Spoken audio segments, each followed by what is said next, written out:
Welcome to South City PCMB. So class 9th हम लोग tissue chapter second chapter जो हमारा है उस पर हम आगे पढ़ रहे थे। ठीक है, तो उसमें हमने पहले ये समझा कि टिश्यू क्या होता है, उसके फीचर्स देखे। ठीक है, टिश्यू कहाँ किस तरह से वर्क करते हैं, उनके स्ट्रक्चर्स डिफरेंट होते हैं, उनके फंक्शंस डिफरेंट होते हैं। स्ट्रक्चर्स का मतलब है कुछ ओवल होती हैं, कुछ पॉलीगोनल होते हैं, कुछ रेक्टेंगुलर सेल्स होती हैं। किसी की सेल वॉल में लिग्निन डिपॉजिट होता है। ठीक है, किसी में डिपॉजिशन नहीं होता है, कुछ लूजली बाउंड होती हैं, कुछ टाइटली कॉम्पैक्ट नेचर की होती है। ठीक है, कॉम्पैक्टली अरेंज होती हैं। फिर उनके फंक्शंस कुछ प्रोटेक्शन देते हैं, कुछ कंडक्शन में हेल्प करते हैं। ठीक है, कुछ फॉर्मेशन में हेल्प करते हैं। तो अलग अलग टिश्यूज, उनके स्ट्रक्चर्स भी अलग हैं और फंक्शन भी अलग हैं। उस बेसिस पे हमने बेसिकली 3 कैटेगराइजेशन किए थे शुरुआत पे ही, पैरेन्काइमा, कोलेनकाइमा, स्क्लेरेन्काइमा। ठीक है, ये बेसिक डिवीजन थे, हमारे टाइप्स थे। पैरेन्काइमा को भी हमने पढ़ लिया था, वो लूजली बाउंड सेल थी। ठीक है, वो सॉफ्ट ऑर्गन्स पे प्रेजेंट होते हैं, जहां जहां आपके सॉफ्ट पार्ट होते हैं ना पूरे प्लांट में, वो वहां पर प्रेजेंट होते हैं। ठीक है, सॉफ्ट ऑर्गन। फिर कोलेनकाइमा कहां पर होते हैं? कोलेनकाइमा जहां पर फ्लेक्सिबिलिटी चाहिए होती है, बिल्कुल रिजिडनेस नहीं चाहिए होती है, ना हार्डनेस चाहिए होती है। ऐसी जगह जहां पर वो मीडियम हार्ड हो और फ्लेक्सिबल हो। फ्लेक्सिबल नेचर का मतलब जैसे आप जो मोटा स्टेम होता है उसको आप कंटिन्यूअसली मूव नहीं कर सकते हो, बट जो लीफ पार्ट होता है, लीफ का पेटियोल होता है, उसको आप प्लग कर सकते हो। वो विंड मोशन से मूव करते रहते हैं क्योंकि उनके अंदर फ्लेक्सिबिलिटी है। ठीक है, तो ऐसे हार्ड रीजन्स जो कि कंटिन्यूअसली विंड एक्शन में मूव कर पाते हैं अपने फ्लेक्सिबल नेचर की वजह से, वहां पर कोलेनकाइमा सेल्स टिश्यूज प्रेजेंट होते हैं। ठीक है, और क्या इसके थे?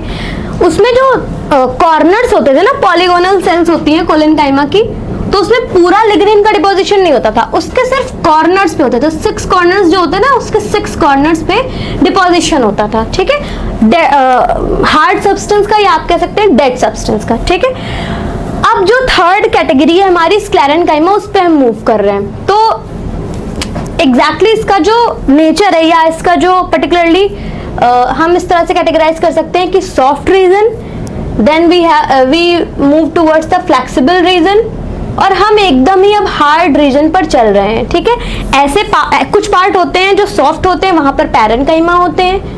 कुछ बहुत ज्यादा सॉफ्ट, मतलब थोड़े से सॉफ्ट होते हैं, थोड़े से हार्ड होते हैं, मतलब मीडियम को हार्ड लेवल का बोल सकते हो। बहुत हार्ड नहीं होते हैं, बार्क ऑफ द ट्री की तरह। जैसे लीफ में जहां से हम लीफ को प्लग करते हैं ना, वो वाला रीजन। ठीक है, तो वो हार्ड भी कह सकते हैं और फ्लेक्सिबल भी कह सकते हैं, सॉफ्ट भी होता है, मतलब इंटरमीडिएटरी लुक होता है उसका। ठीक है, तो यहाँ पर होते हैं कोलेनकाइमा। जो थर्ड कैटेगरी है वो हमारी है स्क्लेरेन्काइमा, जो बिल्कुल ही हार्डनेस प्रोवाइड करती है। प्लांट में जो सबसे ज्यादा हार्ड रीजन्स होते हैं, हार्ड पार्ट होते हैं, हार्ड ऑर्गन्स होते हैं, वहां पर स्क्लेरेन्काइमा टिश्यूज प्रेजेंट होते हैं। ठीक है, क्या होते हैं? स्क्लेरेन्काइमा। उन्हीं के बारे में बेसिकली, वो सेल्स कैसी होती हैं, ऐसा क्या होता है कि जो हार्डनेस देता है उस पार्ट को, उस रीजन को, क्या ऐसा सब्सटेंस होता है जिसके कारण उसमें हार्डनेस आती है। जैसे कोलेनकाइमा में flexibility, deposition of the dead material on the at the corners of the cell. ठीक है, कॉर्नर्स पे अगर ये पूरी सेल फिल हो जाती तो ये भी उसी की तरह बहुत ज्यादा हार्ड हो जाती, बट यहाँ पर कॉर्नर्स पर है ना, तो इसीलिए मीडियम हार्डनेस प्रोवाइड करता है। ठीक, तो उसी तरह से स्क्लेरेन्काइमा में ऐसा क्या होता है कि इसमें पूरी की पूरी सेल्स बहुत हार्ड हो जाती हैं। ठीक है, तो सबसे पहले हम फीचर्स देखते हैं कि स्क्लेरेन्काइमा कैसी दिखती हैं, कैसी होती हैं, है ना। ये जो स्क्लेरेन्काइमा सेल्स होती हैं ये थिक वॉल्ड होते हैं। थिक वॉल्ड का मतलब कि जो सेल वॉल और सेल मेम्ब्रेन के बीच में जो गैप होता है वो बहुत ज्यादा थिक होता है। थिक होने का मतलब काफी गैप ज्यादा होता है। ठीक है, थिकनिंग होती है, थिन सेल वॉल, उसमें थिन गैप नहीं होता है, काफी ज्यादा गैप होता है। ठीक है, जिसकी वजह से ये जो अंदर का कंटेंट होता है ये बहुत ही स्मॉल रीजन का बन पाता है। ठीक है, जैसे कैसे, अगर मैं सर्कुलर सेल बनाऊं तो ये सेल मेम्ब्रेन आपकी और ये हो गया आपका सेल वॉल। तो यहाँ पर ये इतना ज्यादा गैप होने की वजह से सेल, बेसिकली जो सेल है उसका कंटेंट यहीं तक है। ठीक है, क्योंकि ये सारी सेल वॉल रीजन है, यहाँ पे मटेरियल होगा, जो बेसिक सेल होगी वो यहाँ से शुरुआत होती है। ठीक, तो उस जो सेल है वो पर्टिकुलरली स्मॉल हो जाती है, सेल कंटेंट जो होता है वो कम हो जाता है। ठीक है, ये थिक वॉल्ड होती हैं। क्यों थिक वॉल्ड होती हैं? क्योंकि इनके साइड्स में, कॉर्नर्स में बहुत ज्यादा किस चीज का डिपोजिशन होता है? लिग्निन का। किस चीज का होता है? लिग्निन का। ये जो गैप होता है ना यहाँ पर, ये कौन भरता है? ये भरते हैं, लिग्निन का डिपोजिशन यहाँ पर आ जाता है, जिसकी वजह से ये बहुत ही ज्यादा थिक हो जाते हैं। जैसे माउंटेन्स होते हैं आपके, तो माउंटेन्स कॉन्टिन्यूसली उनकी हाइट जो बढ़ती रहती है, क्यों? क्योंकि उस पर कॉन्टिन्यूस डर्ट, इम्प्योरिटीज, बहुत सारे मटेरियल्स का डिपोजिशन होता है, और कॉन्टिन्यूसली, ये ऐसा नहीं है एक साल में, ऑब्वियसली एक साल में वो का गैप आता है, बट अगर आप 10 ईयर्स या 100 ईयर्स के बाद भी उसकी चेकिंग करेंगे तो उसमें काफी लंबा डिफरेंस आपको दिखेगा माउंटेन्स पे, ठीक है? क्यों? क्योंकि उसके ऊपर कॉन्टिन्यूसली डिपोजिशन होता रहता है। उसी तरह से इसके साइड्स में यहाँ पर डिपोजिशन होता रहता है, जिसके कारण ये थिक गैप हो जाता है, ठीक है? थिकनिंग हो जाती है लिग्निन की। इसीलिए इन सेल्स को क्या कहते हैं? लिग्निफाइड सेल्स कहते हैं। क्वेश्चन पूछा जाता है what are lignified cells and where do they are present, ठीक है? कहां पर वो प्रेजेंट होते हैं और लिग्निफाइड सेल्स क्या हैं? तो द डिपोजिशन ऑफ लिग्निन, है ना, all along the cell wall, ठीक है? And it causes thickening due, या फिर आप ऐसा कह सकते हैं कि cell wall thickening due to the deposition of lignin, ठीक है? Cell wall thickening due to the deposition of lignin, ठीक? उनको हम क्या कहेंगे? Such cells are known as lignified cell. उनको क्या कहेंगे? ऐसी सेल्स को हम लिग्निफाइड सेल्स कहते हैं, ठीक? आगे मूव करते हैं। अब बेसिकली ये हार्ड नेचर की होती है ना, मैंने बताया आपको ये काफी हार्ड नेचर की होती है, ठीक है?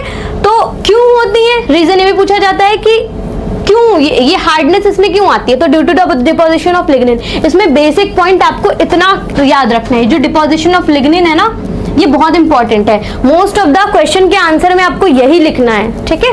तो keep this in your mind कि स्क्लेरेन्काइमा में लिग्निन का डिपोजिशन पूरे सेल वॉल पर होता है, ठीक है? हार्डनेस इसकी वजह से आती है, लिग्निफाइड सेल्स इसकी वजह से बनते हैं, ठीक है? समझ आ रहा है? नेक्स्ट, अब ये हार्ड हैं तो सबसे पहला काम इनका होगा मैकेनिकल स्ट्रेंथ प्रोवाइड करना। क्या होगा?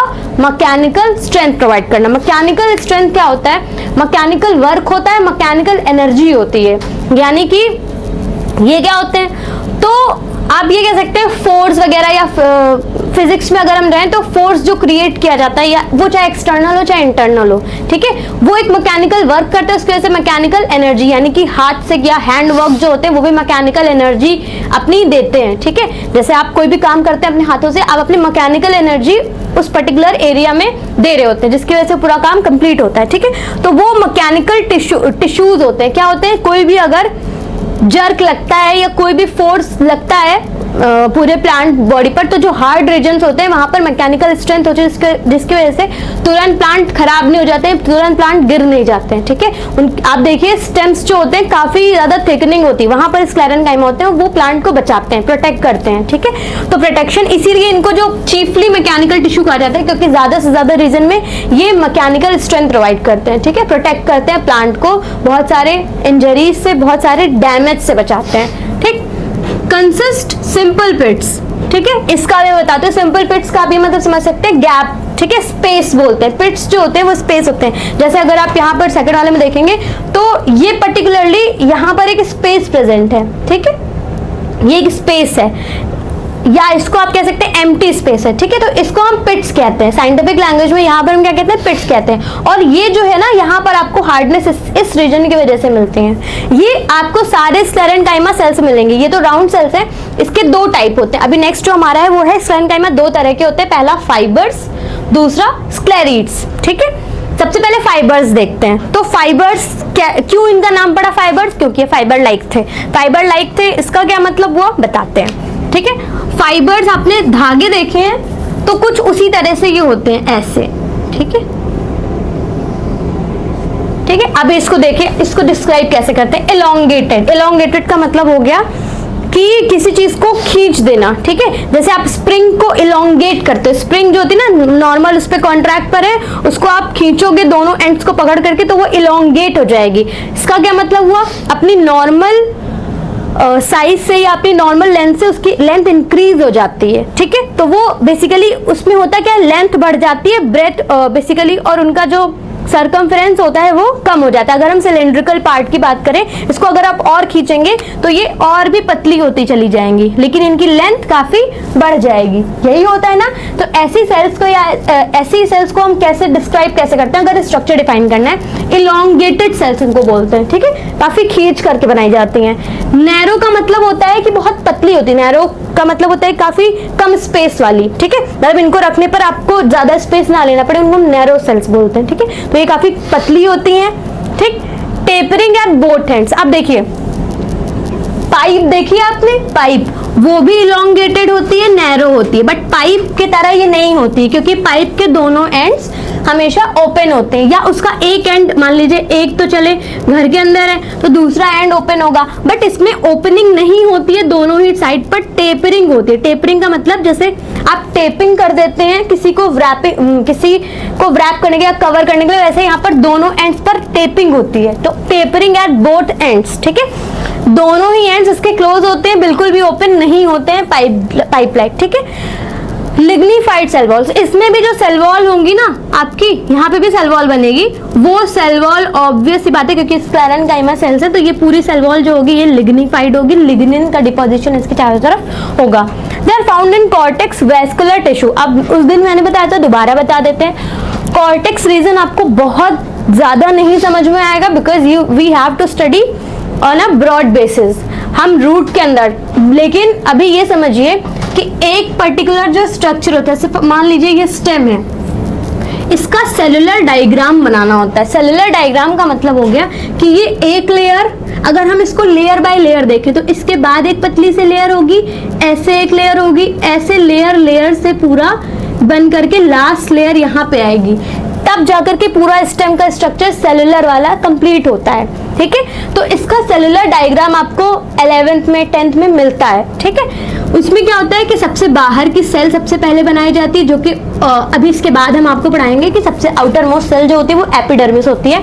नॉर्मली आप रूट की सेल बना रहे हो, ठीक है, रूट का स्ट्रक्चर बना रहे हो, स्टेम का बना रहे हो, हमेशा बाहर एपिडर्मिस होती है। उसके बाद आपका कॉर्टेक्स रीजन आता है, ठीक है, कॉर्टेक्स रीजन आता है। तो ये वाली जो सेल्स होती है ना स्क्लेरेन्काइमा फाइबर लाइक, ये कॉर्टेक्स में प्रेजेंट होते हैं। कॉर्टेक्स में प्रेजेंट होने का मतलब, अब देखिए पर्टिकुलर कोई भी सेलुलर डायग्राम बनाते हैं तो मैंने आपको ये भी बताया था कि कॉर्टेक्स में पैरेन्काइमा भी होती हैं, ठीक है, कोलेनकाइमा भी होती है। तो मैम अब आप लोग कंफ्यूज होंगे, मैम कॉर्टेक्स में कौन कौन प्रेजेंट होता है? डिफरेंट तरह की, जैसे जो स्ट्रक्चर होगा, जो पर्टिकुलर प्लांट होगा, ठीक है, कुछ सॉफ्ट प्लांट होते हैं, कुछ हार्ड प्लांट होते हैं, ठीक है। जैसे जो नट्स होते हैं या कुछ ऐसे रीजन्स होते हैं जो हार्ड होते हैं, वहां पर जहां पर हार्डनेस देनी होगी वहां पर स्क्लेरेन्काइमा आता है, जहां पर बहुत ज्यादा सॉफ्टनेस देनी होती है वहां पर पैरेन्काइमा आएगा कॉर्टेक्स में, और जहां पर इंटरमीडिएटरी सिचुएशन होगी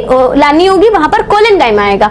तो it depends upon the character of the tissue या character of the that particular organ, उस हिसाब से यहाँ पर कॉर्टेक्स रीजन को डिफाइन किया जाता है, ठीक है। लेकिन कॉर्टेक्स रीजन में स्क्लेरेन्काइमा के फाइबर्स भी प्रेजेंट होते हैं किसी किसी प्लांट में, ये आपको याद रखना है। वैस्कुलर टिश्यूज क्या होते हैं? जो कंडक्शन करते हैं वाटर एंड मिनरल्स का, ठीक है। नेक्स्ट क्या है? अब बेसिकली फाइबर्स, ये इसका फंक्शन क्या होता है? ऑब्वियस ही बात है, ये मैकेनिकल स्ट्रेंथ प्रोवाइड करते हैं, मैकेनिकल सपोर्ट प्रोवाइड करते हैं, ठीक है। मैकेनिकल सपोर्ट का मतलब हो गया ये ऐसे टिश्यूज होते हैं जिसकी वजह से प्लांट पूरा स्टेबल होता है, या फिर आप कह सकते हैं वो खड़ा होता है और बहुत सारे वर्क को वो परफॉर्म कर रहा होता है, ठीक है। नेक्स्ट है हेल्प इन कंडक्शन। अब इसमें क्या होता है, जैसे यहाँ पर वैस्कुलर टिश्यूज में स्क्लेरेन्काइमा, तो वैस्कुलर टिश्यूज का बेसिक जो काम होता है कंडक्शन का होता है। ये वैस्कुलर टिश्यूज तो कंडक्शन करते हैं, फाइबर्स प्रेजेंट होते हैं वो भी कंडक्शन में हेल्प करते हैं, तो ये कंडक्शन में भी हेल्प करते हैं, वाटर एंड मिनरल्स और फूड दोनों के। नेक्स्ट इसकी कॉमर्शियल एप्लीकेशन आपसे पूछी जाती है, वो क्या होती है?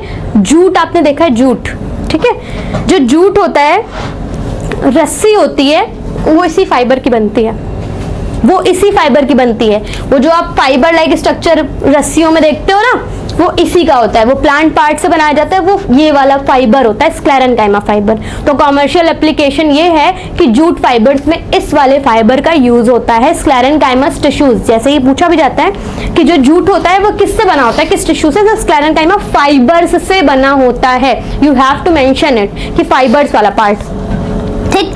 अब ये कहाँ प्रेजेंट होते हैं? ये सीड फ्रूट के सरफेस प्रेजेंट होते हैं, ठीक है, सरफेस फाइबर्स। अब सरफेस फाइबर क्या होते हैं? सीड आपने देखी है, तो सीड जो बहुत से छोटी छोटी होती है, उनके सरफेस पे से फाइबर लाइक स्ट्रक्चर्स होते हैं, ठीक है। वो फाइबर्स भी कौन से होते हैं? स्क्लेरेनकाइमा फाइबर्स होते हैं, क्योंकि हार्डनेस वाले फाइबर्स जहां जहां होंगे ना, सीड हार्ड होती है, उसके ऊपर जो फाइबर होता है वो स्क्लेरेनकाइमा फाइबर होता है, ठीक। वो डिस्पर्जन में हेल्प करता है। डिस्पर्जन का मतलब हो गया कि जब पॉलिनेशन या फिर सीड डिस्पर्जन भी होता है, तो सीड डिस्पर्जन का मतलब हो गया जहां पर सीड पूरे कलेक्टिवली रहते हैं, वो डिस्पर्स आउट होते हैं और वो डिफरेंट जगह पे सॉइल में जाकर के गिरते हैं, फिर उसके बाद वहां से नया प्लांट गिरता है। क्योंकि अब हम लोग ह्यूमन की नीड या फिर ह्यूमंस दिखाई दे रहे हैं, पहले ह्यूमंस नहीं थे, उस समय पर भी प्लांट रहते थे और उनके आगे प्रोजेनीज होती थी, मतलब ऑफ स्प्रिंग या नए प्लांट उनमें भी बनते थे, ठीक है। तो वो डिस्पर्जन से ही बनते थे। कोई अब हम लोग जैसा स्ट्रक्चर आ गया जो सीड को बेसिकली करवाता है ना सॉइल में, फिर उसकी प्रॉपर पूरी केयर प्लांट की, बट पहले ऐसा नहीं होता था, ठीक है। नेक्स्ट एक एग्जांपल बहुत ज्यादा पूछा जाता है, ये आपको ध्यान में रखना है। कॉटन जो होता है ना, कॉटन एक सिंगल सीड में, एक जो कॉटन की सिंगल सीड होती है उसमें 10,000 फाइबर्स होते हैं, स्क्लेरेनकाइमा फाइबर्स 10,000 होते हैं। अगर आप 1 किलो कॉटन की सीड ले लें, ठीक है, तो 1 किलो कॉटन सीड्स में लगभग 200 मिलियन फाइबर होते हैं। तो इतने ज्यादा फाइबर्स वहां पर प्रेजेंट होते हैं, ठीक है। नेक्स्ट स्क्लेरेट्स होते हैं, इनको हम स्टोन सेल्स भी कहते हैं, इनको हम स्क्लेरेट्स भी कहते हैं, इनको हम पल्प ऑफ पियर भी कहते हैं। क्यों कहते हैं बताते हैं। आपने कभी वो खाई है, वॉलनट्स खाए, ठीक है, ग्राउंडनट खाए, तो मूंगफली जो होता है ना उसको हम ऐसे तोड़ करके खाते हैं, बट हम उसका जो ब्राउन वाला पार्ट होता है वो कभी नहीं खाते, अंदर के जो नट्स होते हैं वो खाते हैं। आपने कभी ये गौर किया, ब्राउन वाला पार्ट जो होता है वो काफी हार्ड होता है, ठीक है। वो हार्ड पार्ट जो होता है वो क्या करता है, वो किससे बना होता है? वो पहली बात तो प्रोटेक्शन देते हैं अंदर के नट्स को, जो मूंगफली है वो बची हुई हैं किसके वजह से? उस पर्टिकुलर ब्राउन वाले पार्ट की वजह से, और वो ब्राउन पार्ट स्क्लेरेट्स का बना होता है। जो वॉलनट आप दांत से तोड़ नहीं पाते हो, है ना, उसको तोड़ करके खाना पड़ता है, काफी हार्ड होते हैं वो स्क्लेरेट्स के होते हैं, ठीक है। क्योंकि आप जानते हो ना वॉलनट्स किससे, वो भी प्लांट पार्ट है ना, नट्स जो हैं, तो उसके जो हार्ड बेसिकली नट्स जितने भी हैं आपके, उनकी जो हार्ड कोट होती है वो किससे होती है? स्क्लेरेट से बनी होती है। ये इतने ज्यादा हार्ड होते हैं, जस्ट लाइक स्टोन, जैसा एक चट्टान हार्ड होती है वैसे ये हार्ड होते हैं, इस वजह से इनको स्टोन सेल्स भी कहते हैं, ठीक है। और दूसरी बात होती है, और कहाँ हम देखते हैं इनको, ताकि आप, क्योंकि इनके प्रेजेंस बहुत ज्यादा बेसिकली कहाँ पर इनकी लोकेशन है, तो सबसे पहला नट्स के हार्ड पार्ट में पाए जाते हैं। नेक्स्ट आपका जो सीड होती है उसकी हार्ड कोट भी इन्हीं की बनी होती है। सीड जो आप देखते हैं ना, कोई भी, जैसे आप मैंगो है उसकी सीड जो आप देखते हैं ना, गुठली जो अंदर बचती है, उसकी जो आउटर कवरिंग होती है, हार्ड पार्ट होता है, वो भी स्क्लेरेट्स का बना होता है, ठीक। पियर का जो पल्प होता है या गुआवा का जो पल्प होता है वो भी काफी हार्ड होता है। आप नॉर्मली आम खाएंगे वो इतना ज्यादा हार्ड नहीं होता, लेकिन आप गुआवा खाएंगे तो वो हार्ड होता है। वो हार्डनेस स्क्लेरेट्स की वजह से आती है, वहां पर भी स्क्लेरेट्स होते हैं, ठीक है। नेक्स्ट आपका ये हाईली लिग्निफाइड होते हैं, मतलब बहुत ज्यादा, पहले फाइबर से भी ज्यादा इसमें लिग्निन भरा होता है, इसलिए ये बहुत ज्यादा हार्ड हो जाते हैं। डेड होते हैं, जैसे जैसे मेच्योर होते जाते हैं ये डेड होते जाते हैं। वो जो जूट होता है ना, वो सेल्स बेसिकली स्क्लेरेनकाइमा होते हैं, लेकिन वो डेड टिश्यूज होते हैं, ठीक है। नेक्स्ट है cells are short, cell content are very, cells are short का मतलब ये हो गया, ठीक है। इसमें जो गैप होता है ना, ये बहुत ज्यादा कम हो जाता है, सेल इतनी ज्यादा थिकनिंग हो जाती है कि सेल कंटेंट बहुत कम बचता है, ठीक। इसके बाद जो है कहाँ होते हैं, तो हार्ड सीड कोट में होता है, हार्ड वॉल ऑफ नट्स में होते हैं, वुड में भी होता है, गुआवा और पियर के पल्प में होता है, मतलब जहां पर हार्ड पल्प प्रेजेंट होता है, जैसे अमरूद में। बार्क ऑफ द ट्री, जो स्टेम का ब्राउन वाला पार्ट होता है, वो पूरा इससे स्क्लेरेट से उसमें भी इसका रोल होता है। अब जो लास्ट पार्ट है, फंक्शंस में आप क्या लिख सकते हैं, तो आप सबसे पहले प्रोटेक्शन लिख सकते हैं, मैकेनिकल स्ट्रेंथ लिख सकते हैं, आप ट्रांसपोर्टेशन लिख सकते हैं, ठीक है। फिर पल्प को हार्डनेस प्रोवाइड करने का काम भी यही करता है, नट्स में प्रोटेक्शन भी यही देता है, ठीक है। सीड कवरिंग्स में भी एक हार्ड कोट होता है, सीड कवरिंग्स में हार्ड कोट बहुत जरूरी है। क्यों? क्योंकि अगर वो नहीं होगी तो फिर नया प्लांट नहीं बनेगा, क्योंकि अंदर के स्ट्रक्चर्स उसके खराब हो जाते हैं, इसलिए एक प्रोटेक्शन जो होता है वो यही स्क्लेरेट्स देते हैं। तो this is all about this lecture, sclerenchyma, ठीक है। इसमें बेसिक जो है वो कॉमन पार्ट्स पे जाए, जैसे chiefly mechanical due to deposition of lignin, कुछ चीजें हैं जो आपको कॉमन मिलेंगी, उनको प्लीज आप नोटिस करिए, इसको जाकर के लिखिए। और लिखने के बाद डिफरेंट टाइप के क्वेश्चन सॉल्व करिए, क्योंकि इसमें क्वेश्चंस बहुत बनते हैं डिफरेंट टाइप के फ्रूट पर। वो पूछेंगे ये फ्रूट का पार्ट किससे बना होता है, नट्स का ये पार्ट किससे बना होता है, तो you have to answer it. क्यों ये इतना हार्ड होता है ये भी बताना पड़ेगा, तो मैंने आपको सिंपल बताया, due to the deposition of lignin. ठीक है, इस तरह के डिफरेंट टाइप के क्वेश्चन आपको मिलेंगे, मतलब इसी में से उसका आंसर होगा, बट क्वेश्चन डिफरेंट हो सकते हैं। तो जिसको आपको जो नहीं आता वो आप कमेंट बॉक्स में मेंशन कर सकते हैं। Thank you so much.